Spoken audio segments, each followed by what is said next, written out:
When I started writing this script, it was Pride Month. It is no longer Pride Month. Oops. I do wonder what the far right must think about when they realise that She-Ra got nominated for an Emmy. I like to imagine that they got into their designated tantrum corners and cried themselves stupid. Seems to be a recurring theme with the far right these days. And with any luck, Lily Orchard did the exact same thing. Normally I wouldn't poison the well like that with a politics of media video. The goal of these videos is to try to bring in people from the right who consume the same media that I do, prove to them that the story isn't saying what they think it's saying, and then use that as an in to argue the point that conservatism is a dogshit ideology that only box-for-brained apes follow willingly. With She-Ra, that feels a bit like trying to coax a swan into liking you by offering it a bowl of vinegar. We all know damn well that no one from the right is watching this video. I'm talking more or less exclusively to liberals and leftists. If you're a liberal, hello! You're now the target audience of this video because you're about as far to the right as I expect anyone to willingly get watching this. I'm pretty comfortable calling She-Ra 2018 one of the best shows that Netflix has had commissioned in a damn long time. Maybe the outright best if I'm being completely honest. I know on YouTube that's me bucking traditional gender roles, but fuck you, I'm not insecure enough to admit when I fucking love something even if it's not aimed at my demographic.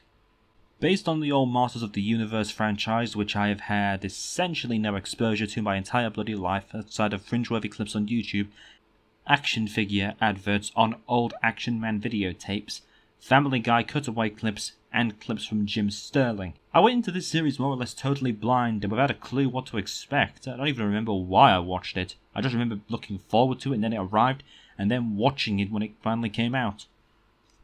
Over the next 2 years, a very rapid and consistent drip feed of new seasons kept it fresh in my mind, becoming one of the shows I looked forward to the most. It's rare for a show to keep getting better and better with every season, but this show managed it.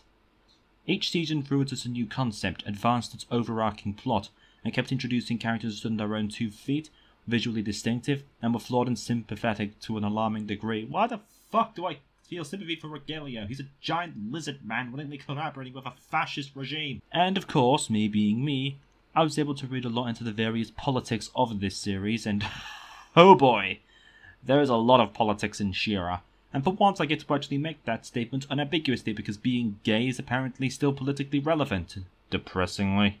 As it's not being fuckable enough for this old man's liking. What the fuck is wrong with you, Sargon of Akkad? This is one of those times I'm going to throw up a spoiler warning here.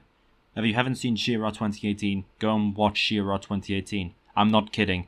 This video is full of major spoilers and I promise you will not regret watching the show. It is fantastic and it's best enjoyed going in as blind as possible. Right then, now that we're all caught up on this, let's talk politics. Part 1. Rebellion. She-Ra takes place on a planet that's called Etheria and focuses on a war between 2 diametrically opposing sides. The Horde, which is basically an expansionist dictatorship ruled over by an iron fist by Hordak, whose stated goal is to conquer the entirety of Etheria and put it under his rule. The closest thing that I could compare the Horde to is a modern-day Rome or Imperial Japan sort of mixed into one faction, essentially fascistic in nature. They're opposed by the Rebellion, a collection of various individuals and kingdoms who oppose the Horde and live in giant beautiful towns and respect all the living creatures on God's green earth and know really they're just so nice you guys. This really isn't supposed to be a subtle, both sides do terrible things sort of story here. Many members of the Horde just outright admit that they know they're evil and they don't really care. It's not trying to play an enlightened centrist game here. It's all about as cut and dry as you can expect, and is capable of getting. This doesn't change the multitude of complexities that the series has, and it pulls them off fantastically. It's just not trying to make this conflict seem like there's ambiguity as to which side is morally correct here. See, one of the main factors of She-Ra's Horde is a critique of imperialism and colonialism, and since there isn't much justification for imperialist conquest and colonialism, the show doesn't even try to pretend that the Horde is anything other than evil. The focus is more on the characters within the Horde. From these 2 factions we're introduced to the main cast of characters, 2 of whom end up embodying their respective factions throughout the show, Adora and Catra. Both of these characters start off in the Horde as extremely close friends, and as fighters for the Horde, but through a series of events, really trying not to spoil here, Adora ends up defecting from the Horde and joining the Rebellion, After meeting the characters Bow and Glimmer, Catra remains with the Horde, livid at Adora, and essentially makes it her mission to drag Adora back to the Horde in chains if need be. Rebellion is a pretty big part of this show. It's literally what one of the factions is named after. Fighting against corrupt systems or tyrannical regimes is something that we tend to have installed into us as a good thing, a very just and moral thing to do. If we didn't, we wouldn't have movies like Schindler's List or Red Dawn, or franchises like the freaking X-Men. Rebellion is installed as a virtue to us culturally by the media that we consume. The idea of fighting against tyranny is basically a value that an entire generation has had installed to believe in, and that's an almost universal constant when it comes to human beings. As depressing as it may seem, even people like the modern-day neo-Nazis believe that they're fighting a rebellion against an unjust system, in the same way that I as an anarchist fight against what I consider an unjust system. The difference between us is what we perceive as unjust systems. I believe states, capitalism and hierarchy are the unjust systems, and the Nazis think that the systems are unjust because blacks and Jews rule over them in spite of them being supposedly subhuman compared to them. That's not a straw man, they're just that fucking insane. I try to play that a bit more even-handedly, but what do you want from me? Trump literally said he'd rather veto defense bills so we could avoid renaming US military bases that were named in honor of the Confederacy, a literal traitor union, and if that weren't bad enough, he's been dog-whistling to his Nazi audience with the merch he's been selling. This is modern-day republicanism. I can't even compare my ideology to the mainstream opposition because the mainstream opposition is just a bunch of fascists trying to honor the memories of long-dead white supremacists. I literally can't give the opposition a fair shake here. They're just insane. Rebellion in and of itself tends to be a very vague term. When does social resistance become a rebellion? Do we classify, say, the Stonewall riots as rebellions, or the current Black Lives Matter protests as a rebellion of some sort? The terminology becomes rather vague at this point, and it becomes more difficult to define. Does it become a rebellion when it becomes violent? Does it need to have some sort of central organization? Do we need a group for it? What exactly do we need to do to rebel? What rebellion is pretty vague, and it depends on the context and the situation. To give a few historical examples, the Confederacy in the US Civil War itself thought that it was waging a war of rebellion against the northern states. In that instance, though, it becomes a matter of what is just in that instance, and controversial take here, I'm not a fan of slavery, so fuck the Confederacy. You could apply this to the modern day, I suppose. I imagine a lot of people in ISIS think they're fighting a war of rebellion against an unjust system too. I like when people are able to live how they like, though, regardless of the religion and customs, so I don't really care how rebellious they are. That being said, though, the French resistance of World War II was also a rebellion, and I don't like Nazis all that much either.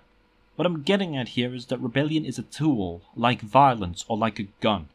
It can be used to bad ends, but it can also be used to good ends. In a situation as black and white as She-Ra, the Rebellion are clearly the good guys in this conflict. That ideological calculation isn't really there. They're in direct opposition to their many values inherent to the Horde: authority, submission, conquest, uniformity, hierarchy, and the likes. The Rebellion is more free-spirited, individualistic and collectivist, open, permissive of freedoms and the likes. Granted, like many fantasy shows, it has a bit of an unhealthy relationship with monarchies, but that's for another video. Here's the point I'm making. Rebellion is unlawful, but that doesn't necessarily make it intrinsically immoral. See the French Resistance again. Intrinsic value doesn't exist. For intrinsic value to exist, you would have to argue everything in the universe has an inherent meaning ascribed by God. That a hunk of metal has the same value to everyone who ever desires it, or that to take life is always wrong, even in the event that it would save an innocent life, or multiple innocent lives. Rebellion is a tool that can have good outcomes or bad outcomes. To this end, I am something called a consequentialist. The actions themselves have no moral weight, and only the outcomes do. And I honestly suspect most people operate on this basis to a certain degree.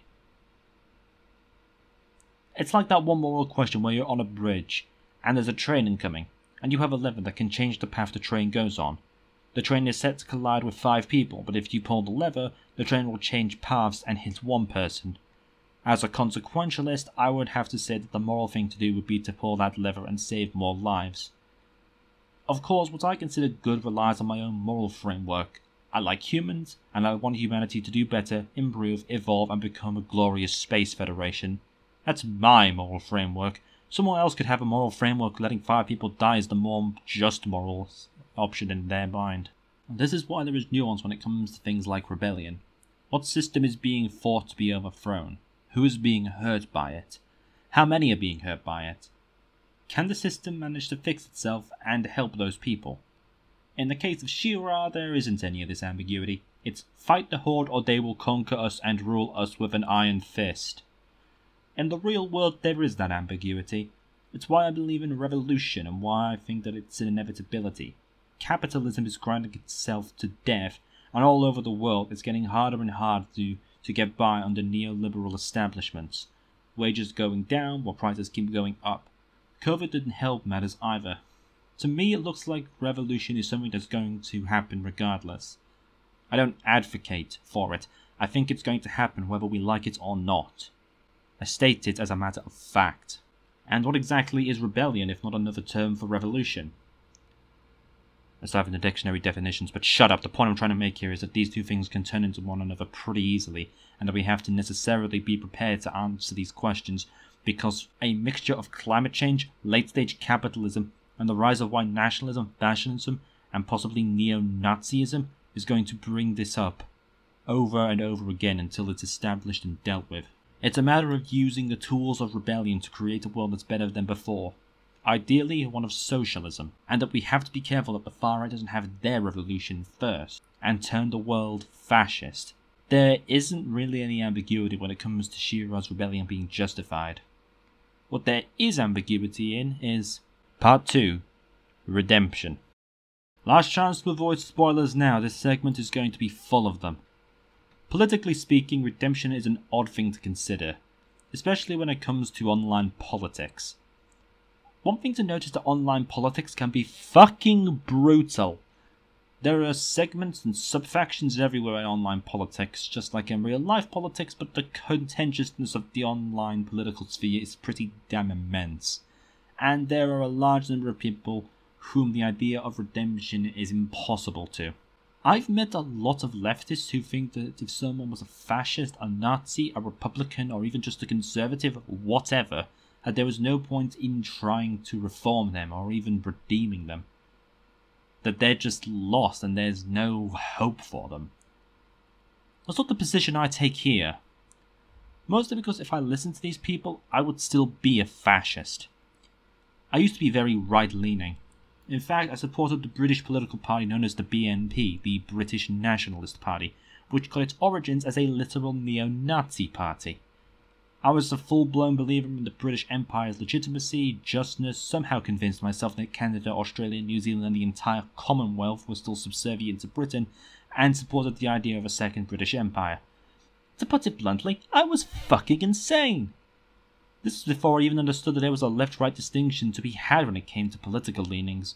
Granted, I was like 14 when I believed all of this stuff, but that was the sort of person I used to be. And yet I ended up as a radical leftist. Why's that? Well, I was lucky. I met a bunch of people who were able to push my views back bit by bit. I wound up being apolitical for a while. In university, I made friends who were leftists, and one of them was able to talk me into believing in socialism in about an hour.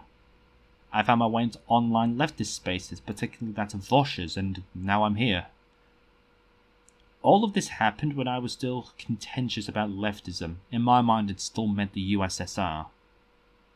It was a long process, and I don't think that I would have made that process if I had just been written off as some sort of irredeemable scumbag. Redemption is something that I care about deeply, for both personal and pragmatic reasons. The personal reasons are what I just stated. I like to think of myself as a redeemed person, politically anyway, if not personality-wise. And pragmatically because if there are far more of the right than there are of the left, then we need to bring in as many people over from the right as we can. That's one less opponent and one more ally. Mathematically, redeeming right-wingers and bringing them to the left is a net benefit no matter what. She-Ra is a show that looks at the concept of redemption quite explicitly. Adora is a former Horde soldier who abandons the Horde when she realizes what it's doing and is morally opposed to it, so we're not exactly being subtle here. Throughout the show, multiple characters change their alignment from the Horde to the Rebellion. Entraptor starts off with the Rebellion, switches to the Horde, then changes back later on. Scorpio abandons the Horde after she realizes Catra's descent into downright villainy and abuse, and Hontara was a former Horde soldier who left the Horde and went to the Crimson Wastes before joining the Rebellion later on. All of these characters ended up contributing meaningfully to the Rebellion, and in the fight against the Horde. There are a couple I'm more questionable about calling redeemed, but they bring up interesting points. See, She-Ra makes efforts to redeem Shadow Weaver, one of the main antagonists who throughout the series has been portrayed as nothing short of an abusive parent. Essentially projecting her own goals onto Adora, emotionally manipulating her and being incredibly abusive towards Catra, as well as emotionally manipulating her as well, only worse. This isn't portrayed as something that she's unaware of either. She does this multiple times and is fully aware of what she's doing. Eventually, we're told to believe that this is part of a plan to unlock the heart of Etheria and return magic to the world and then the entire universe. It's something she never gets to see. She dies eventually protecting Adora and Catra in the final episode. See, this is why I told you to watch this series before watching this, you idiot. I tried to warn you. It also attempts to redeem Hordak.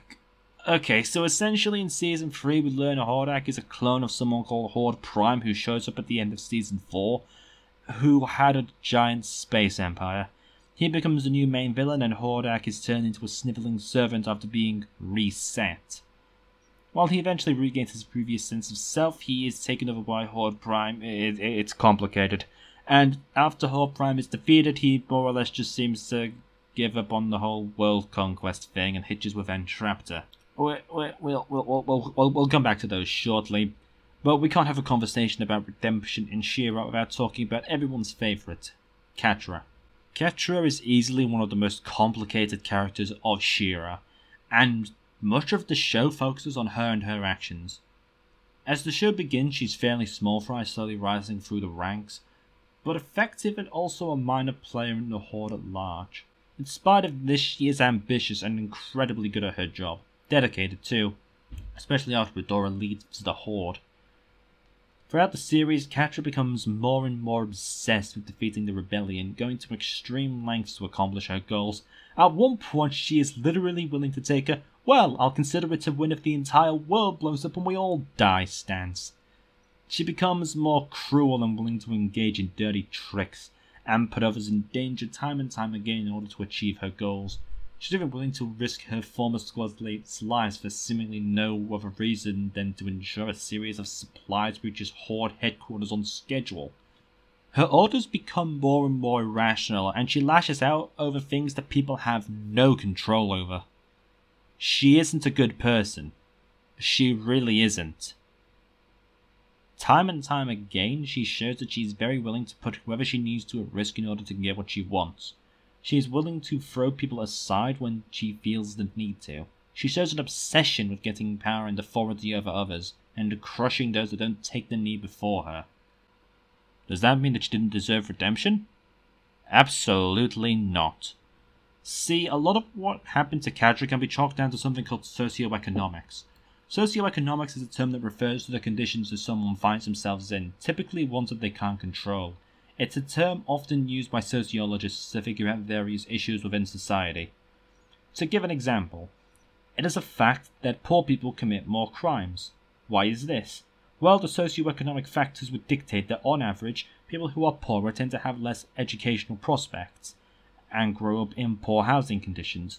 If you grow up poor, you're more likely to stay poor, because you're less likely to have access to higher education, which could help lift you out of those conditions. If you are in a series of conditions like that, turning to criminal activity becomes one of the few ways you could improve your lot in life. To put it simply, if you grow up poor, you're more likely to have less tools available to escape poverty, making crime more appealing a prospect. Makes sense, right? That's practically intuitive to most people. Well, that has an entire field of science behind it, turns out. This is also, by the way, the main reason that on average black people tend to commit more crimes, because due to policies such as redlining, segregation, and general widespread systemic racism, black people tend to grow up in poorer neighborhoods, which means they have to tend to resort to crime more. Obviously, the solution there is to invest in those areas, provide economic opportunities, make these areas more pleasant to live in, and combat systemic racism. So much of our lives are dictated by the environment we find ourselves growing up in, environment being a socio-economic factor. Perhaps the single largest one there is. Catra grows up in the Horde. She was there since she was very young. Adora is often shown to be pretty much the only friend that she had there. Yet Adora is more well adjusted than Catra and has enough of a moral code that she lives when she sees what the Horde is really like. Catra doesn't.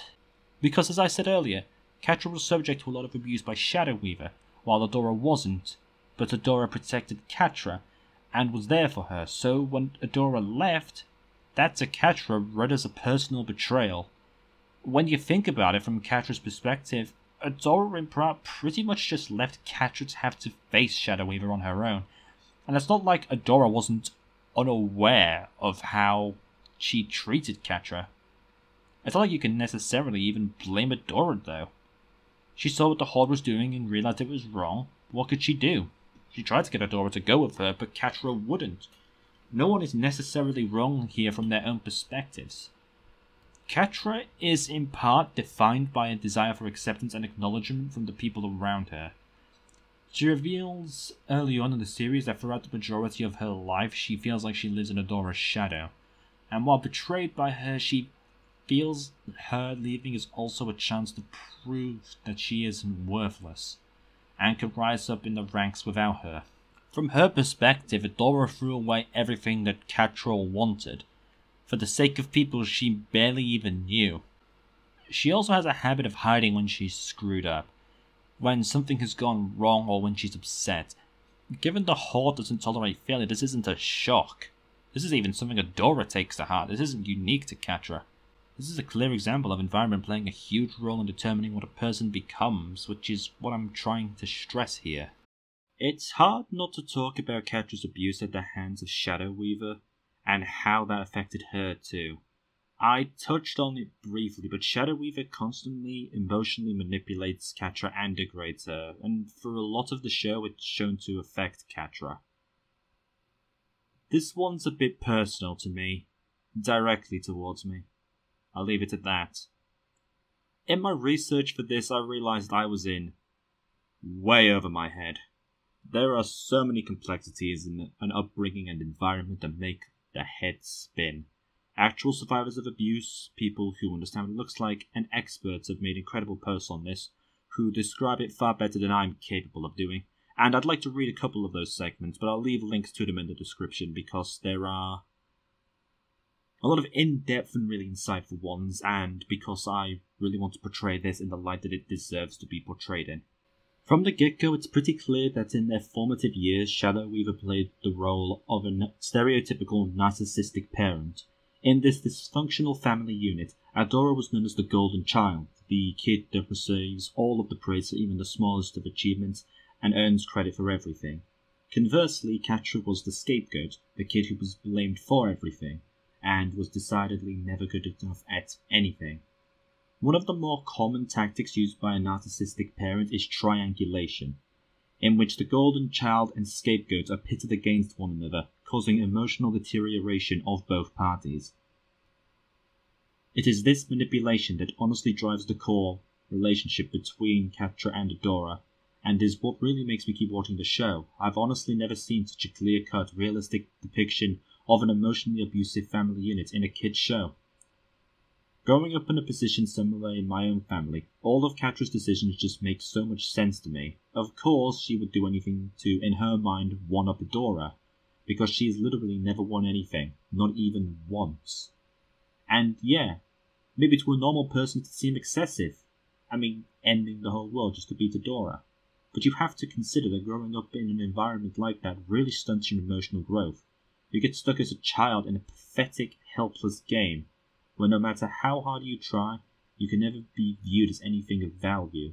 You're raised with one seemingly unattainable goal, which is to be loved by someone who should love you unconditionally. Who is she proving herself to, though?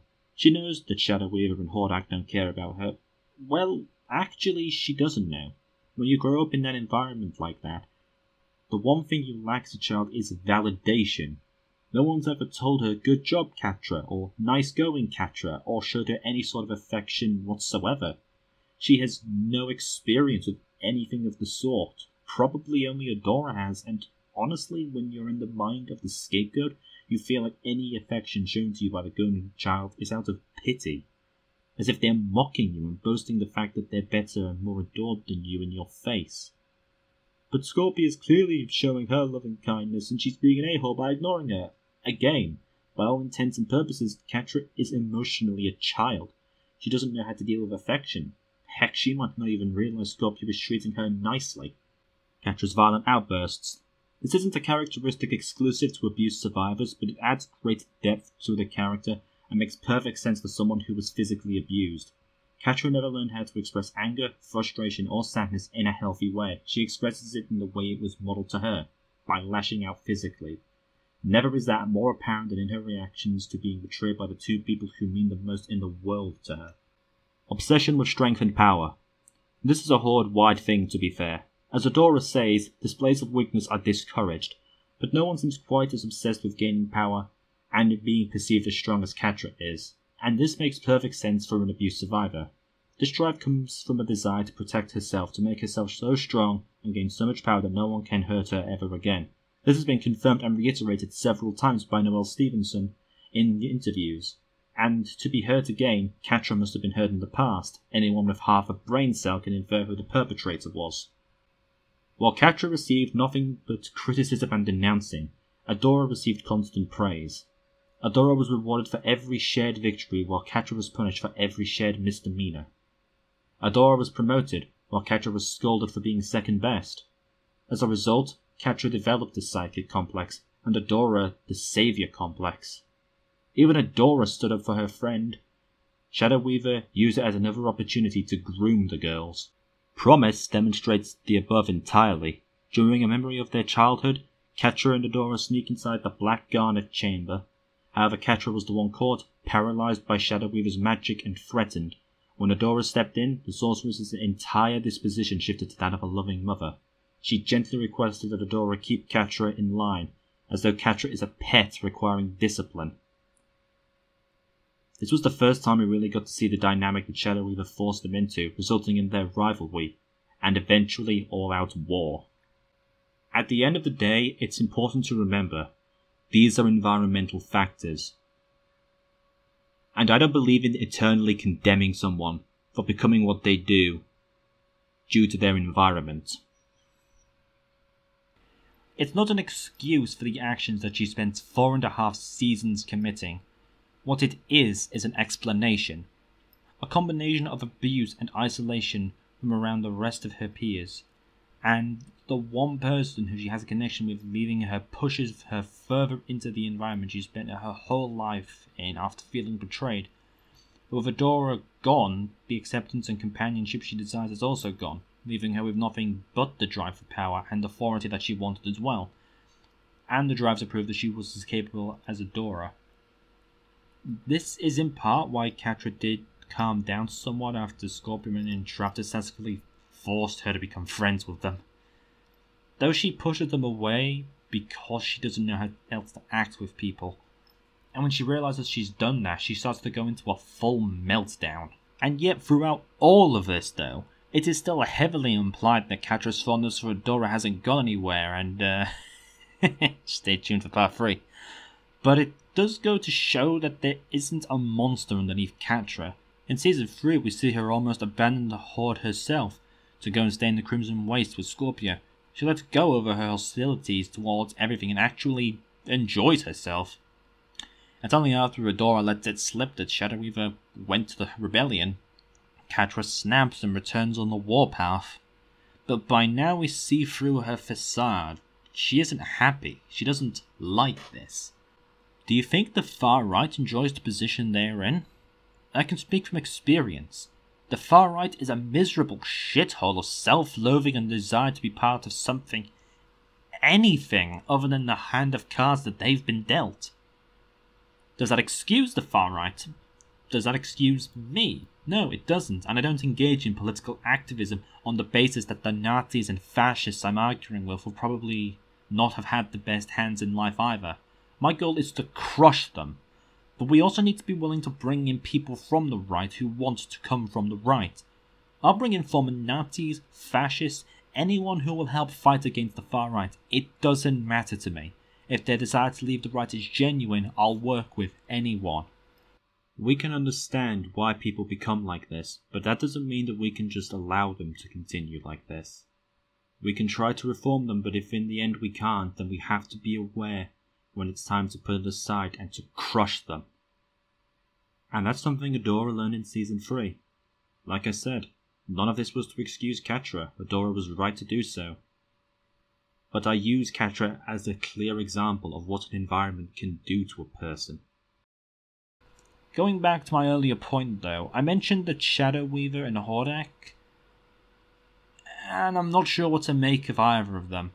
Hordak honestly had very little internal change aside from growing outside of his shadow of Horde Prime, but that's honestly about it. I don't know if I have enough to work with there. I said I'll work with anyone, but, well, that's true. And Shadow Weaver is someone that I would work with to a shared goal. But do I think that redeems her? I suppose it comes down to what redemption means at the end of the day, and throughout this segment I've used redemption and changing political beliefs quite interchangeably. If that were the case, then no, I don't think Shadow Weaver was redeemed. Narratively, do I think she was reformed? I don't know about that. I suppose the better question would be, does anyone have to forgive her? Do we consider what she did was enough to forgive her? This I can't really make a definitive statement on. It would have to come down to the individual, in this case, Catra and Adora. But mostly Catra. Is there a physical line someone can cross to be redeemed or forgiven in a traditional sense of the word? No, and I don't think anyone is entitled to forgiveness either. To that end, I don't necessarily blame someone for not wanting a recently de-radicalized former fascist in their personal discords. But to isolate them from the left as a whole? That's a bit like going up to a reformed emotional manipulator and saying, well, you did it in the past, so you're likely to do it again, so you should go hang out with people who like it when you emotionally manipulate people. What exactly do you think is going to happen there? Redemption is a complicated topic, and it's hard to know when someone has made up for their previous actions. But actions seem to be the active word there. I don't think it's acceptable to ostracize people for beliefs that they never turn into actions. Honestly, I don't even know if it's fair to hold actions against a person when we talk on a political level. On a personal level perhaps, but on a political level I struggle to accept this. That doesn't leave us open to the swelling of our ranks. It's why I don't like the woke scolds on Twitter who will scream that someone can't be a leftist if they're edgy or used to say racist stuff. When you argue against that, you're arguing against the very concept of someone's personal ability to change. At which point, we might as well just give in right now. If you're a leftist, you support the restructuring of society from a capitalist world to a socialist world. If you don't think a right-winger who used to be a scumbag can change, then you're implicitly suggesting that you don't believe people can change at all.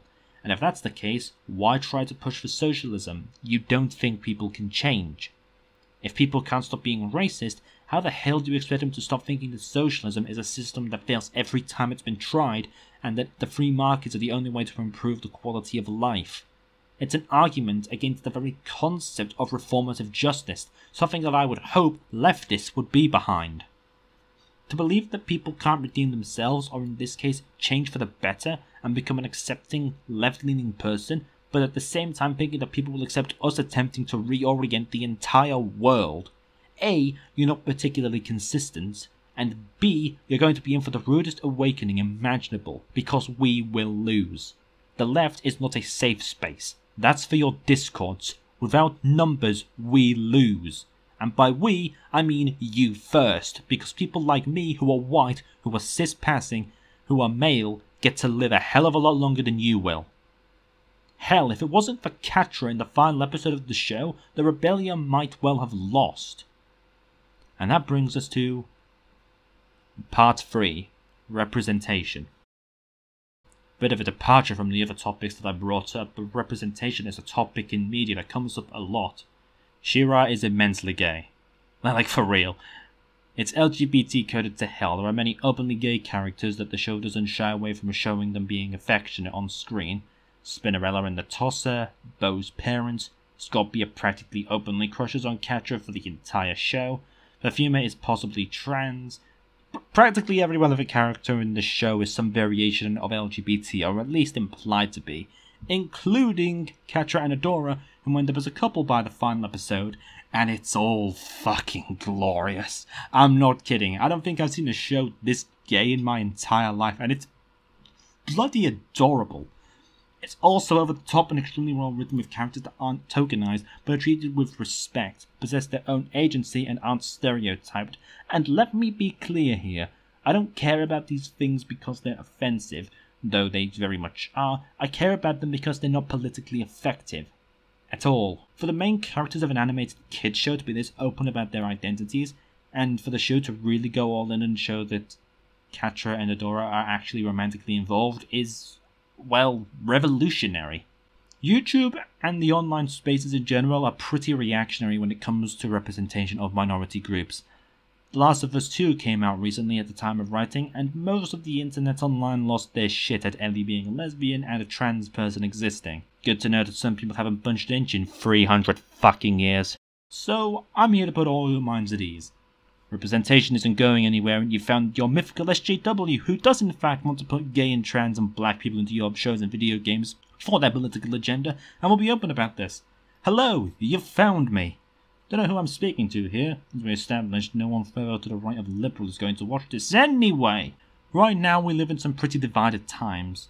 2020 in particular has been an absolute hell year, and we're only halfway done, lads and lasses, and whatever the fuck the gender neutral term for lad or lass would be. One of the cornerstones of my belief system is that I want all people to be able to live decent lives without the risk or fear of systemic or social discrimination. Some might say that's an unlikely dream, but hey, Rome managed it for the most part, and so did a lot of Native American tribes, so clearly you all don't have much of an imagination. The reason I want this, like everything else that I believe in, is twofold: emotional and practical. Emotional, I like people being happy. That's one of my axiomatic values. It makes me happy to see people not treated like shit. And practical. Social minorities can contribute to a wider society that I and the wider world will benefit from. For example, the modern computer was created by Alan Turing, a gay man. He was also responsible for dozens of breakthroughs during World War II that were considerable contributions to the defeat of the Nazis. I like to imagine that any Nazi who uses a computer these days is aware of this. That makes me giggle. I do often wonder, how many people like Turing have we lost because of pointless discrimination against minority groups? How many Einstein-level geniuses in Africa that don't get the opportunity to share their ideas and talents with the world because they don't have the resources to do it? How much more advanced would we be as a species if we got over this stupid horse shit? Make no mistake, I consider anyone who thinks any data whatsoever suggests that we as we are is much better off compared to the alternative is a liar and almost certainly a bigot. The data is clear that humanity doesn't benefit from how things go right now. It's just discussed in fear on the part of reactionaries. But calling them bigots won't upset them, so I've just taken to calling them feeble-minded, scared idiots who have lower IQs on average and have a bigger fear response because they're massive cowards. Turns out the data agrees with me there too. I love being a leftist.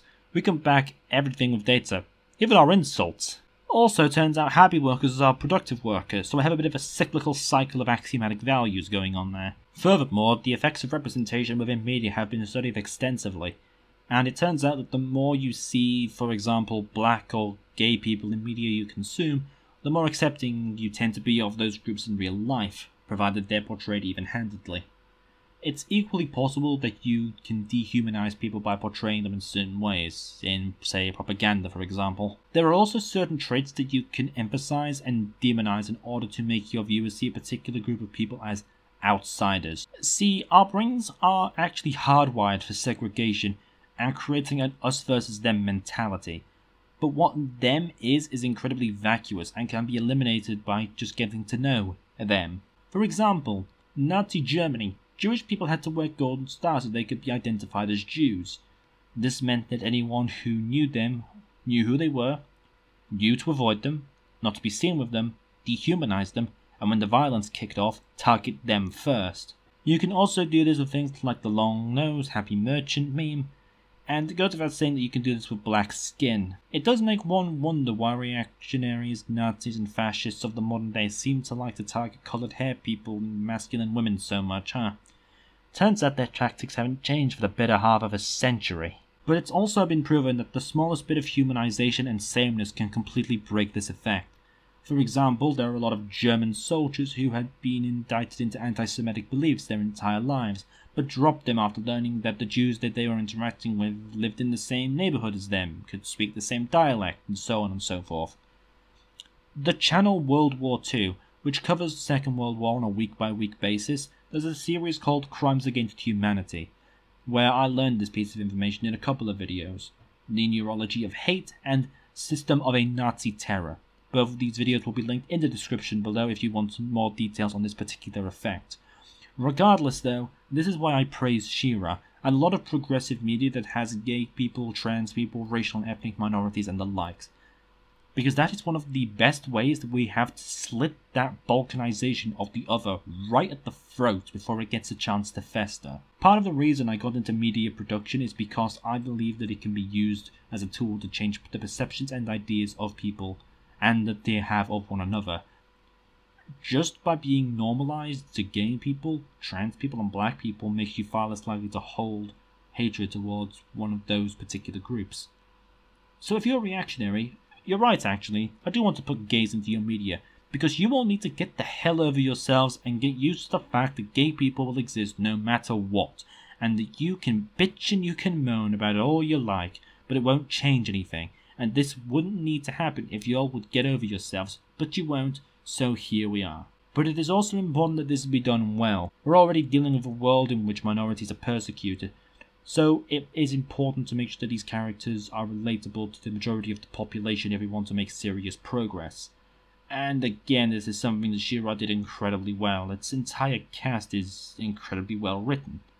And I was able to identify with the characters in spite of not sharing a single demographic with a vast majority of them. The closest person I share a demographic with is Bo, and I don't know if you've noticed, but he's a tad blacker than I am. This is why tokenism is a bad fucking meme, and it's why liberal identity politics don't help us make progressive moves. The right already hate those identities, and they have been masters of dehumanizing those identities for the better half of a century. Our goal is to rehumanize them, and use that as a weapon to bring people into the left. And tokenism doesn't help with that goal. If anything, it can be used as a tool by the right to push their own message. And yet, when we see shallow token appeals to the LGBT community, like the trans flag in The Last of Us 2 for example, stuff like that, we understand that it's a shallow gesture. But we can also acknowledge that it's good for us as progressives. Games companies and companies in general have plenty of people who run the numbers on stuff like this. PR teams, community managers, surveyors and focus groups and the likes. They've run the numbers, and they've come out of it seeing that we're the ones who should be virtue signaling towards. We can simultaneously acknowledge that the gestures are shallow, but it means that we've got them wanting to appeal to us, and we can use that advantage to push them further, to make actually meaningful moves in the directions we want them to go in. Never waste a resource. Always keep pushing, because if we have an in with those companies and we can get them to concede more and more ground to us, that is nothing but good, because then we have an in to an immense gaming market which is full to the brim with reactionaries. And apply this to every industry you can imagine. Remember that we can use progressivism as a tool to pull people to the left. Progressives tend to be more in favour of socialism. Same with social minorities. That, and because human emancipation is just important as radicalization economically. Representation as a whole is another complicated topic that requires people a hell of a lot smarter than I am to go into the best methods of advocacy. But I feel like I've brought up good reasons as to why I think it's a good tool against the right that I don't think a lot of people talk about. A lot of the time, people on the left say representation is good because it gives representation to minorities and gives them a sense of empowerment. Very true, and very good. But I think a stronger argument can be made, at least from a broader level, that it's a strong weapon against the far right, and the dehumanization tactics that the right uses. My logic for this is that we need to understand the fact that there are lots of elements around the world that are still pretty blatantly transphobic, homophobic, etc. And that, from my perspective, people will be a lot happier if this LGBT phobia didn't exist. I tend to phrase myself in a very deliberate, long, pragmatic, long-term thinking kind of way, I suppose. But that's the overarching point that I'm trying to make, just to clarify. As progressives, it's important that we remember our goal isn't to just make people feel good. At least that's not what my goal is. My goal is a unified world in which social minorities don't face backlash on the basis of their identities, and that we have tools that we can use to push that narrative. And it is in my humble opinion that She-Ra did this masterfully, and that it will serve as an incredible tool from here on out to push more and more people towards progressive values. Conclusion. She-Ra is probably one of my favourite shows that has been produced for Netflix, and an incredible piece of Western media in general. In the last decade, we've been getting more and more progressive cartoons and shows because animation seems to be where all the money is due to it being seen as a kids' genre in the West. If that latter part changes, we're going to have to see. But the former can only benefit us long term, because the more progressives that we have, the more people we can bring into the left. And that's why shows like She-Ra piss off the right to the degree that it does. Hello, One Angry Gamer. Happy to see that you're still upset as you were when I first found you. It is because the right is aware of this tool, and they can't do anything about it. You think a Nazi is going to get a show pushed onto Netflix or Disney Plus and be able to get their values through that? Nope. The right is incapable of making art that would get past the censors. The right is incapable of making art generally, to be honest. You don't see a whole lot of reactionary superheroes, do you? Can't imagine why not. So, where do we go from here? What exactly do I suggest we do? My answer is simple. Keep making, promoting, and sharing around progressive media. Make these shows as possible as you can, and get as many people to watch them as possible. The larger they grow, the more people we can possibly reach. The more of these shows get made, because companies see the market for them. Make art, write fanfiction, do your 100-word essay on them and stick it onto YouTube, whatever. Just make sure that these shows are recognized. Use the tools we have available to us. She-Ra was a master of pushing progressive values for the left. We mustn't let the lessons it learned go to waste. I do think the media can be used to put a huge dent in the rates queer peoples experience oppression. And never waste a tool. We've got a culture war to win. Hope you all enjoyed this take on She-Ra. I think I'm pretty happy with the script looking at it. She-Ra was a fantastic show, and the politics behind it I could write a bunch of videos worth on, but I covered what I wanted to cover here. Wish I'd gotten this out in Pride Month, but that's what I get for being a lazy bastard. Shilling time. If you did enjoy this video, please do consider leaving a like and a comment on this video. YouTube sucks, so unless you do this, I won't get anywhere. Share it, damn you. Also, if you're new here, please do consider subscribing. You're statistically more likely to do if I asked you, you mindless sheep, you. Also, I have a Twitter, link in the description. Follow me on there if you'd like to see me argue idiot reactionaries on there, and if you hate your timeline looking nice for God knows what reason. If you have any suggestions on which piece of media you'd like me to cover next, leave a comment below. I'm open to doing video games and books and the likes. As long as it's a piece of media that I can extract politics from, I'm willing to go over it. Don't have a grey skull, but I do have a glass skull here. So, I guess for the honour of this dude, I'll see you all next time in whatever it is I do indeed decide to make next. See yous.